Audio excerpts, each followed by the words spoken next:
नमस्कार. एका गावात दोन मित्र होते, राम आणि श्याम. दोघे खूप गरीब होते. राम नेहमी आनंदी असायचा आणि परिस्थितीचा विचार न करता काम करत राहायचा. तर श्यामने नेहमी तक्रार करत बसायचा आणि परिस्थितीला दोष देत राहायचा. एके दिवशी दोघांनाही एक सोन्याचा शिक्का सापडला.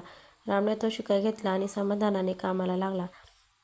श्यामने मात्र शिक्का घेऊन तो खूप मोठा माणूस बनणार असा विचार करत दिवसभर आरामात बसून राहिला. काही दिवसांनी रामने आपल्या कष्टाचे शिक्क्याचे सोने केले आणि त्यातून चांगले जीवन जगू लागला. श्याम काहीच करत नसल्यामुळे त्यांच्याकडे शिक्का हरवला आणि तो पुन्हा गरीब झाला. रामने श्यामला मदत करण्याचा प्रयत्न केला, पण श्यामने त्याचा अपमान केला आणि सांगितले की माझ्या नशिबातच गरीब असणे लिहिले आहे. रामने श्यामला सांगितले की आपण आपल्या कर्माने आपले नशीब बदलू शकतो.